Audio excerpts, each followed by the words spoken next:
The following is a summary of the Sicha of Shabbos Parshas Noach Tov Shin Mem Zayin. Then, on that year, Shabbos was Vav Cheshvan.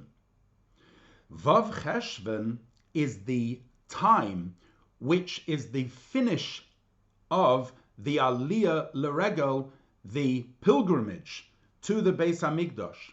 It was the time when the last Yid came home and started on Zayin Cheshvan a regular, normal schedule. And in fact, we only ask for rain in Eretz Yisrael once the last Yid had arrived home on Vav Cheshvan. So since we only start asking for rain on Zayin Cheshvan, we understand that Vav Cheshvan finishes the time of Aliyah L'Regel, because until Vav Cheshvan, everybody is still very much involved in the Aliyah L'Regel, the pilgrimage, and on Zayin Cheshvan starts the time of the Yaakov Holach L'Darkei, the making of a Dira B'Tachtonim in each one's place. Since everything is connected with the Beis Hamikdash, even today, in the time of Golus and in the diaspora, so too it is in relation to Vav Cheshvan. We can learn this from the Avodas HaKarbonis, the offerings in the Beis Hamikdash, which although today it would be prohibited to bring the offerings, nevertheless, Unashalma Purim Sefosenu, our lips say the Pesukim of the offerings in their place. So too it is in relation to Vav and Zayin Cheshvan that lehalacha, halachically, we start in Eretz Yisrael requesting rain even today on Zayin Cheshvan. And also, halachically, if one writes in a document the words le'achar haregel, after the Yom Tov, what we mean is 15 days after the Regel, which is on Zayin Cheshvan. And therefore, the day of Vav Cheshvan is the end moment when the Aliyah L'Regel finishes and people come home to start the regular daily life. So since the purpose of a Yaakov Holach L'Darkei starts after Vav Cheshvan, after people come home, therefore there must be a idea of kosher alai pridaschem, as it was on Shmini Atzeres on Vav Cheshvan. In other words, just like on Shmini Atzeres, that was the day when, after the entire month of Tishrei, everybody was gathering together for one last celebration because it was difficult, their departure. So too, Me'enzer, something similar to that, also transpires on Vav Cheshvan. And since today there is also an element of Aliyah L'Regel, especially Beruchnius, spiritually in a person's soul, which although today we cannot prostrate in the Beis Hamikdash itself, nevertheless an extension of that holiness diffuses in each small sanctuary, in each Beis HaKnesses or Beis HaMedrash, and certainly in the Beis HaKnesses of the Rebbe, as is mentioned in the Sefer HaTomim, the famous story that Lubavitch is our Yerushalayim, and the Beis HaKnesses of the Rebbe is like the Beis HaMikdash. And therefore, certainly those who traveled to the Beis HaKnesses of 770 for Aliyah L'Regel, they certainly experience this idea of kosher alai pridaschem, of the difficulty of separating and departing and coming home, and therefore this concept certainly applies to the orchim, to the guests who came for Tishrei. And although many of the guests have already traveled home after Shmini Atzeres, however, until the Zayin Cheshvan, they're still busy with the regal, with the festival. In the place that their thoughts are, coming home from the tremendous simcha, joy, and experience of the Yom Tov, as the Frierdiker Rebbe gave a parable to somebody who makes a huge Suda and a tremendous simcha, and from there people take shirayim, take the leftover food, and they benefit from that leftover food on the way. And certainly at the first stop, at the first station, they benefit, and that is on the 6th and the 7th of Cheshvan. And thereafter, they settle in Zayin Cheshvan into the V'Yaakov Halach L'Darkei, the normal schedule. And this is certainly the case in reference to those guests who stayed here until the 6th of Cheshvan. Certainly, we see by them a continuation of the festival until this day. And therefore, there is an element of kosher olai pridaschem, of the difficulty of departure, in reference to these guests. And although we have already on Shmini Atzeres gotten together and dealt with this difficulty of leaving, however, since Vav Cheshvan they're actually leaving, there is come back and renewed this preda, this separation of Shmini Atzeres, and even those who actually didn't travel, but those who were at home the whole time, they still have the ruach, the spirit of Tishrei, until today, and now they are entering into daily normal life. So, how do we deal with this feeling of kosher olai pridaschem, of the difficulty of departing from each other? The answer lies in the wording itself. It says kosher olai, Hashem says, it's difficult for me, pridaschem, your departure. Now, it doesn't say pridaseinu, our departure, in other words, Yidden leaving Hashem. And also, it says kosher olai. Hashem says it's difficult for me. Now, nothing is difficult for Hashem. The answer is that Yidden and Hashem are never separated.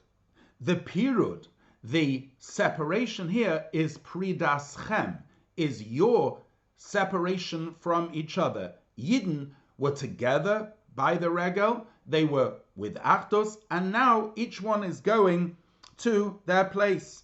And this, of course, can give rise to division and separation between them, and ultimately between them and Hashem. And that is what Hashem says, kosher olai. That's difficult for me, because hakoil bidei shamayim chutz miyira shamayim, everything is from the hands of heaven, apart from the fear of heaven. Yira shamayim, the fear of heaven, is within the choice of the human being, and therefore, after Tishrei, there can arise the possibility of pirud, of division. Therefore, the Eitzah is, the advice and counsel to combat that feeling is one of achdus betachlis, complete unity, as was brought in the korban of Shmini Atzeres, a par echad, a single bull, and that achdus gives empowerment that there shouldn't be any pirud, any division, and therefore even in the V'Yaakov Halach L'Darkei, when each one goes on his own way, he understands that each individual is part of a larger nation, and each individual's avodah affects the entire nation, and through the achdus of all their avodah together, they become one nation. And therefore, each one needs to join with the others, both begashmius and beruchnius. It's stated simply, this means that one's avodah in Torah, avodah and gemilas chasadim, should be betzibur, should be together with others.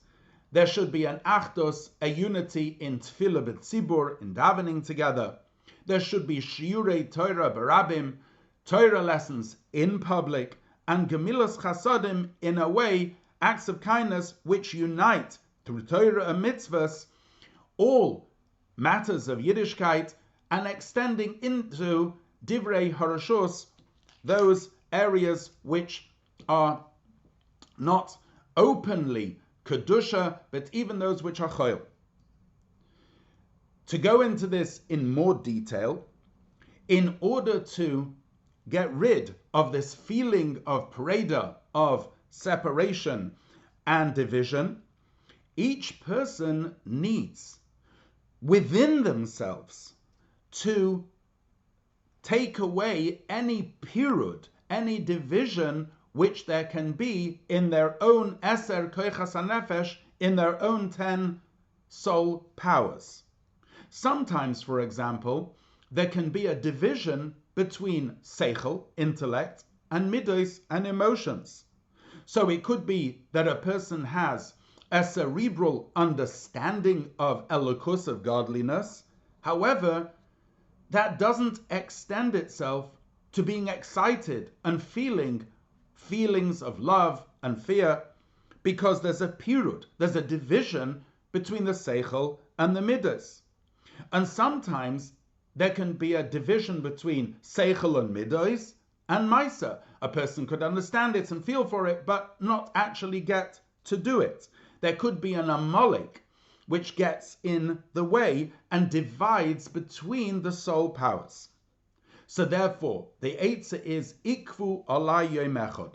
Let's take one day, one more day, to gather together all one's soul powers.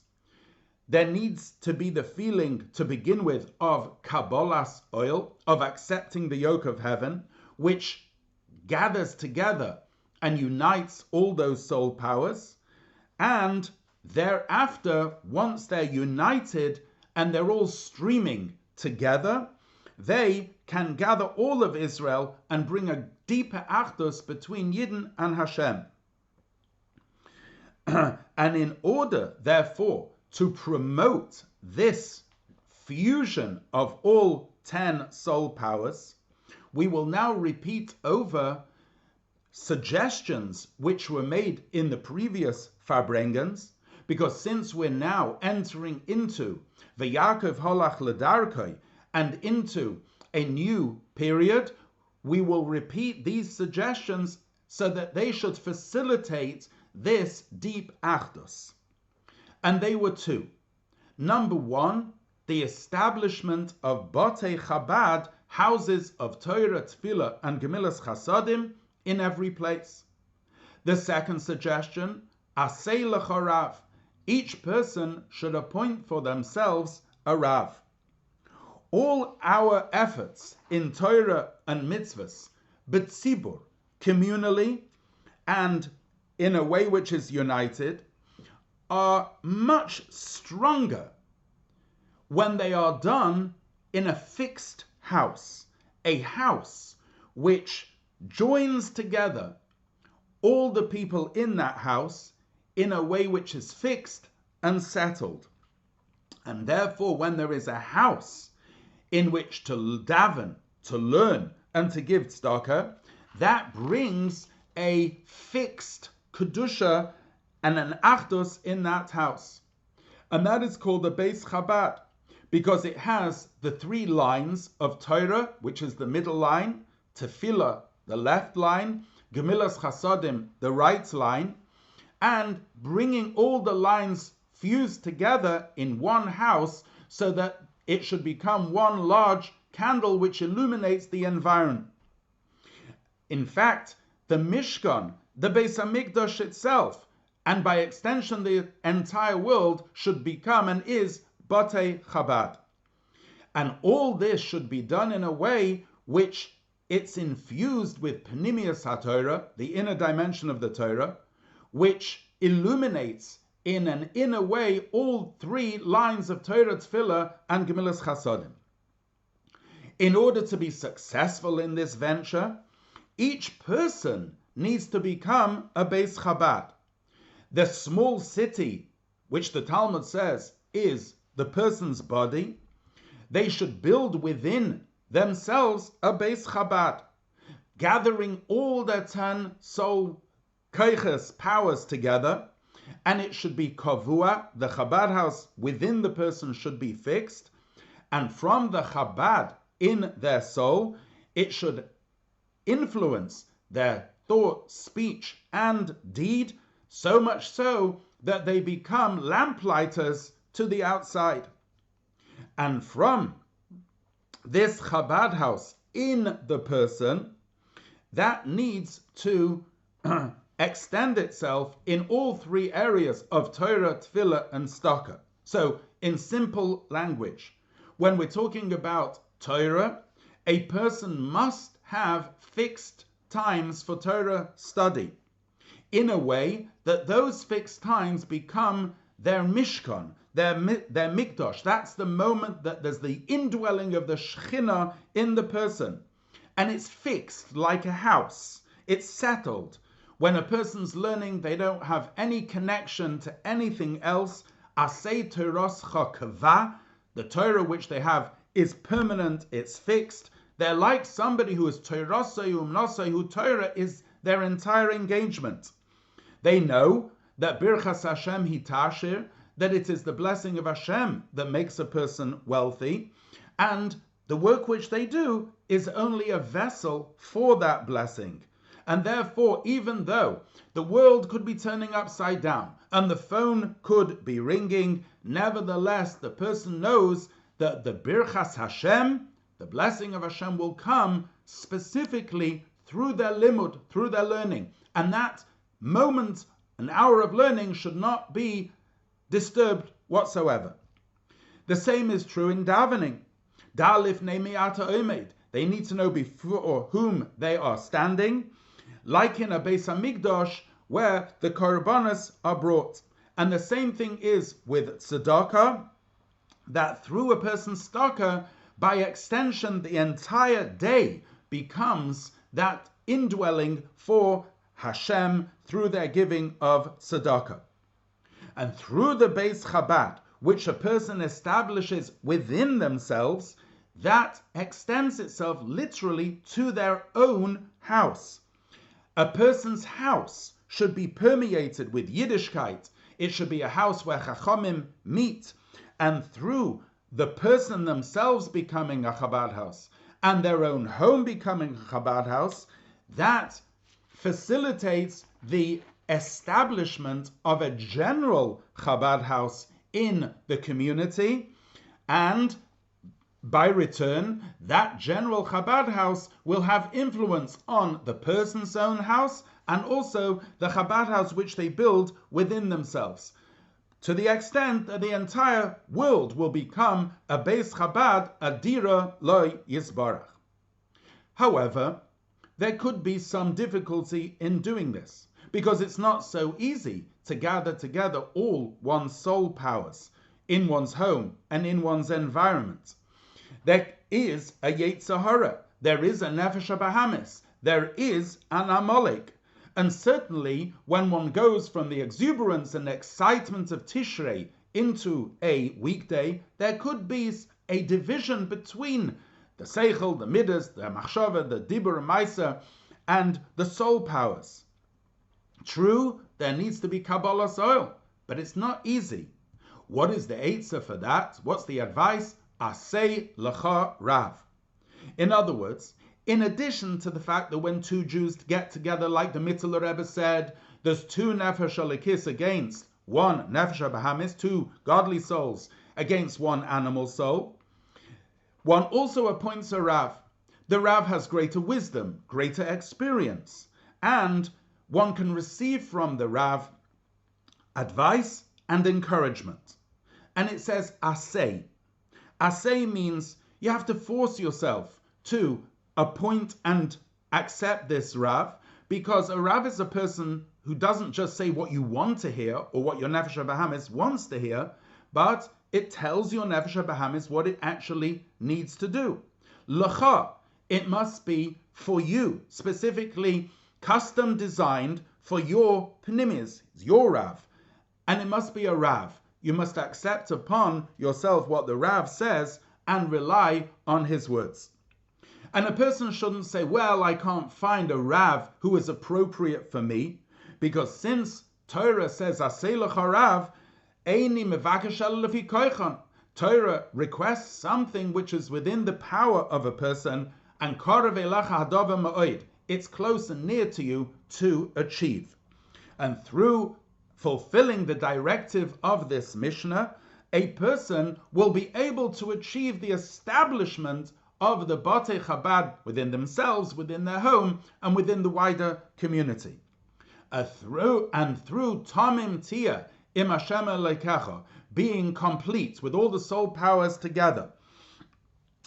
Tamim, which means permeated with Torah Tamima, then the Batei Chabad all together will be able to bring us all to the greatest Beis Chabad, the principal Beis Chabad, the Beis HaMikdash, sheyiboneh b'mheira v'yameinu mamash.